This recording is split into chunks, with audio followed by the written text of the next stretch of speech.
Hello, hi, I hope mko fiti. Welcome back to my part 2 of my 37 lessons I have learned in my 37 years of life. Last video I did 10 of them, so this one I'll see if I'll do 10 or or more. And for this ones I want to be specific, and I want to do it on, I want to talk about a specific sector of my life, which is about a personal growth.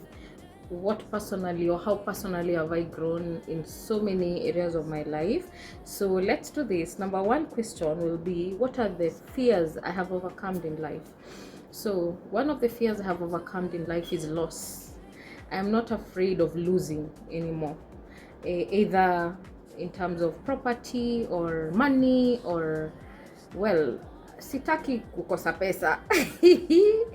Yeah, but I'm not afraid of loss, because I have seen, even if I lose, I still will find ways of gaining, of waking up again and gaining again.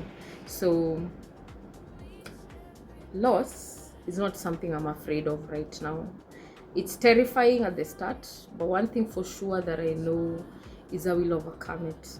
I will overcome it. Number two, habits has improved in my life, mostly my eating habits. I have been a bad eater and eats kukula anything anytime, but now, as of now, and this my age, I have realized how important my health will be. The moment nilianza kusikia mgongo inaniuma at 37 or at 36, because I sit where I work, I sit long hours. So I'm checking out the habits, my eating habits. I want to eat so healthy. I also try as much as I can not to eat anything ordered outside. I cook. I 100% cook, from breakfast to my lunch. I have only one meal a day, but I try myself to incorporate the things that are working for my body, and the healthy things that are recommended or are going to be more healthier for my body. Yes, so that's number two. Number three, what habits am I trying to break? Habits of not having consistency in what I want to start. If I want to start the gym, I will go to the gym 2-3 days consistently vizuri. I will say that I will start working out. I'll maybe work out 3 times a week and then go to for a walk or something. But your consistency, trying to break that habit of not being consistent. Yani kifanya 1-2-3 days nishakuwa, that's it. No, I'm trying my best to work on being consistent in everything that I choose to do. So number 4 will be, what has helped me build my confidence? Wow. What has helped me build my confidence is believing in me and seeing the changes in me, seeing my body, how it's changing. Like now, if I've chosen to be eating like this, I've seen certain changes that have turned out to my body. And also another thing that has helped me build confidence is how I have learned, I read somewhere, or I've also watched some videos, that you can train your mind what to think and how you'd want it to think. Si lazima ukaange tu hivyo fikiriange ungojange akili yako ikufikirilie. Pia wewe unaweza itrain ikusaidie kufikiria vitu na vile wewe ungependa. So since I learned that, it may build a lot of confidence in me, because I have become comfortable with how my body is transforming from this space to this space. 5. What criticism helped me grow? When I'm criticized, mostly at my workplace, maybe I did something that I didn't know I was doing, and it's not fitting, or it was not sitting right with maybe my colleagues or someone, then I'm criticized on that person, on that thing. It really helped me grow, because I'll take it positively and work on it. Well, at the moment, your moment, maybe I'll react and feel, oh, nini nini, but trust me, you later on, I'm a person who sits down and reflect on the things that happen.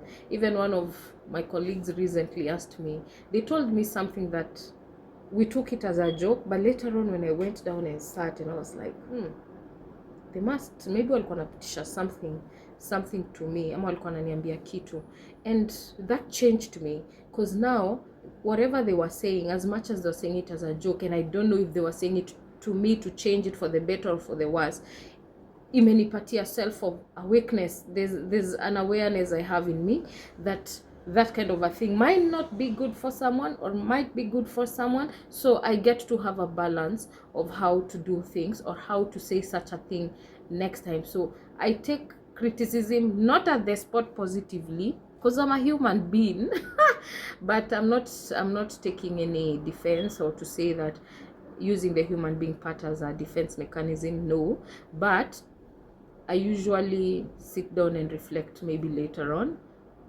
the kind of criticism that I received, and then work towards it or not towards it. It depends. Yeah, so they help me grow in some way or let go some things in some way. Yeah, so number 6, how do I handle disappointment? How do I handle disappointment differently now? Disappointment differently now. I take them and stay silent for a while. I'll give you a story. This week at work, or the last week at work, something happened that really disappointed me, because we do a lot. We work, where I work, tunafanya kazi. Sisi ni watu tunafanya huko kazi, mpaka some of the people, ama the people who are around us, ama some of our colleagues wenye na elsewhere, wakisikianga tu zile vitu sufanya wanashtuka.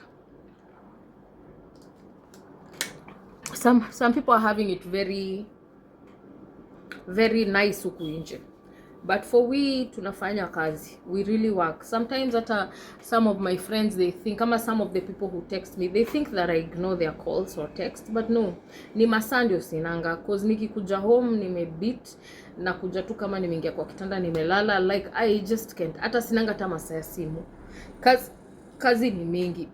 But kitu moja enye it made me so disappointment last week is we did something, or I told something happened. I won't be disclose everything, but something happened this week, and that same something had happened maybe some few months back or some few weeks back.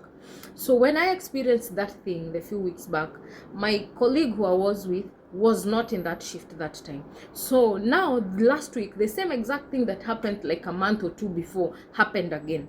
And I briefed my colleague, hey, this thing that is happening now, we experienced it a week ago or some months ago, and this is how we solved it, for it not to bring a lot of issues. We solved it like this, and like this. And now my colleague said, no, let's ask a third party of what we're going to do. And then the third party came out with their own solution. I don't know from where.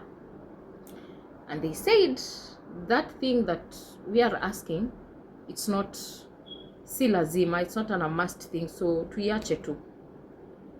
But me, I know how serious that thing is, because we had dealt with it before, and I saw the magnitude of how it was and how it was dealt with, even with the client and everyone.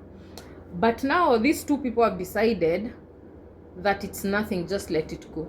So me, who was I just said sawa, let's continue. And it happened.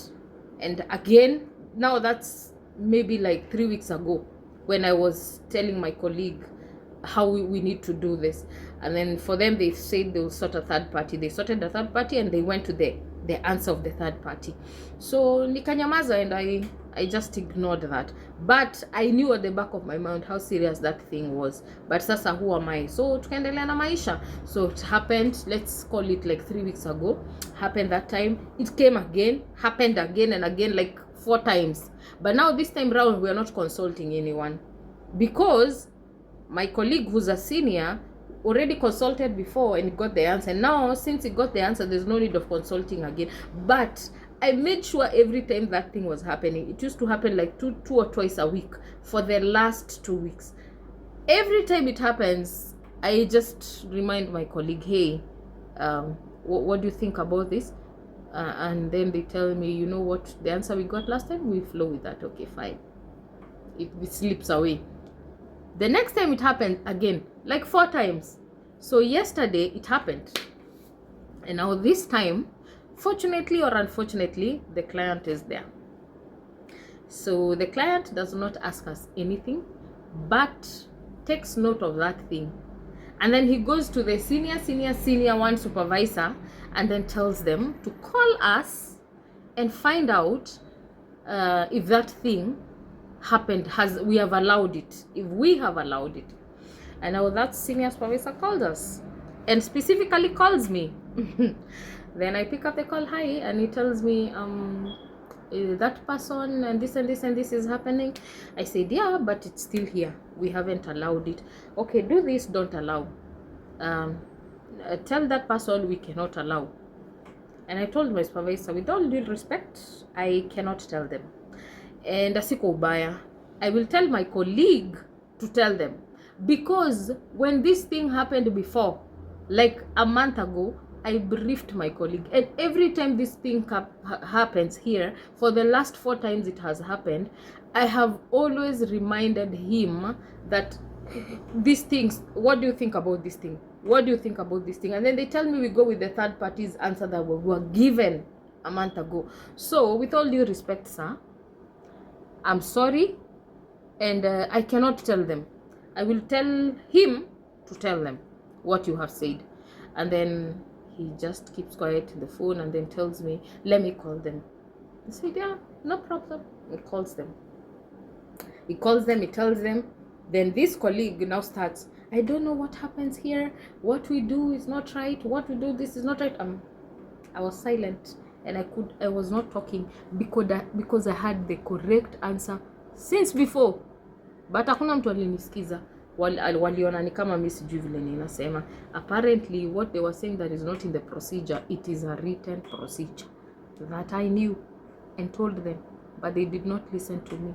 And now the worst part is that the big boss ended up saying that we have been making a mistake for the number of times that that person has been coming here, and we have been allowing whatever that person has been doing to happen. My disappointment was me being part of that mistake. How was I part of that mistake?